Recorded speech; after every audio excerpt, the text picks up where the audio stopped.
Je suis né le 12 août 1930 à Budapest, en Hongrie, dans une famille juive. Mon vrai nom est György Schwartz, mais nous avons changé notre nom en Soros pour échapper aux persécutions antisémites. La Seconde Guerre mondiale a été une période difficile pour ma famille et moi, nous avons survécu en nous faisant passer pour des chrétiens, grâce aux documents d'identité falsifiés que mon père a obtenus.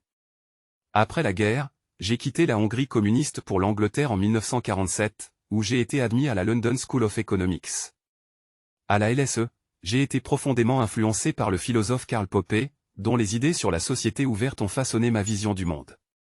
Pour financer mes études, j'ai travaillé comme porteur de bagages et serveur.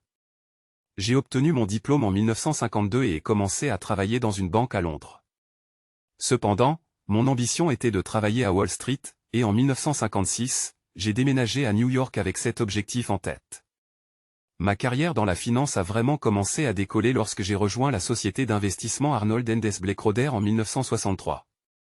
Là, j'ai eu l'idée de créer un fonds d'investissement offshore, le First Eagle Fund, suivi par le Quantum Fund en 1970, avec mon collègue Jim Rogers. Le Quantum Fund a été un énorme succès, générant des rendements annuels moyens de plus de 30% et faisant de moi l'un des hommes les plus riches du monde.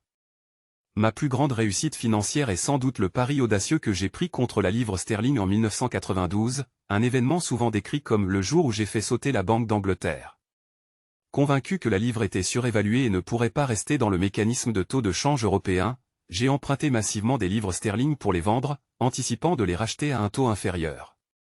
Lorsque la Banque d'Angleterre a finalement retiré la livre du mécanisme, sa valeur a chuté, et j'ai réalisé un profit d'environ $1 milliard en une journée. Cet événement m'a valu une renommée mondiale et le surnom de l'homme qui a fait sauter la Banque d'Angleterre. Au-delà de mes succès financiers, j'ai toujours eu à cœur de contribuer à la société. Inspiré par la philosophie de la société ouverte de Popper, j'ai créé la fondation Open Society en 1979, à travers laquelle j'ai financé des projets éducatifs, des initiatives de droits de l'homme, et des efforts pour promouvoir la démocratie dans le monde entier. Ma fondation a joué un rôle clé dans la chute du communisme en Europe de l'Est, en soutenant les dissidents et en fournissant des bourses pour aider les jeunes de la région à étudier à l'étranger. Aujourd'hui, bien que je sois souvent au centre de controverses politiques, en partie à cause de mon soutien financier à des causes progressistes et à des candidats politiques, je reste profondément engagé dans mon travail philanthropique.